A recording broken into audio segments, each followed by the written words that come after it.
why do people like George Will and the so-called Washington establishment Republicans not like Sarah Palin? Well, look, I can't speak on behalf of George, but I can speak on behalf of myself as a hoity-toity, cocktail-swilling Washington establishment. They lead us. But that's what we love about you, Charles, especially the hoity-toity part. Which is actually a phrase she used in a tweet about me. So that I take it as a badge of honor. So I'm not so I'll speak on behalf of myself and the class of hoities that I represent here.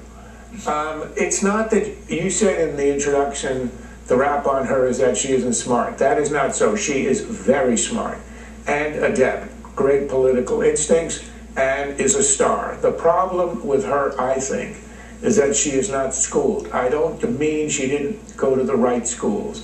I mean, when you get into policy, beyond instincts, I like her political instincts. I like her political overall view of the world. But when it comes to policy, she's had 2.5 years to school herself, and she hasn't.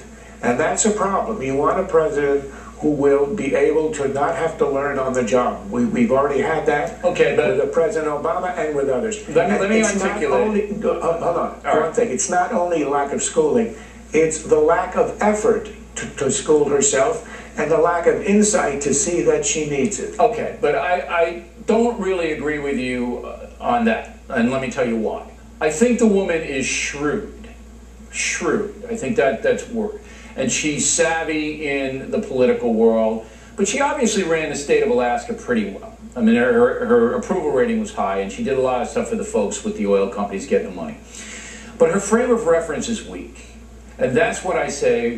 The rap on her is she isn't smart, is that when she gets into the Korean War, or when she gets into how the Cold War influences policy today, or how the Muslim world evolved into an enemy of the United States. All of these things she has trouble with. And that's what the rap on her is. And she simply doesn't know enough about the world to be able to govern at that level.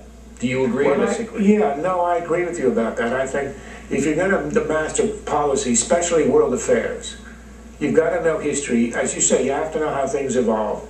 And she is weak on that. It's not as if she can't learn. The fact is, it doesn't appear as if she wants to sort of sit down, spend some months schooling herself, as many people have done in preparing for the presidency. If you're a governor of any state, you face a narrow range of issues, and you don't have to deal with the world. It's incumbent on you to actually learn about it.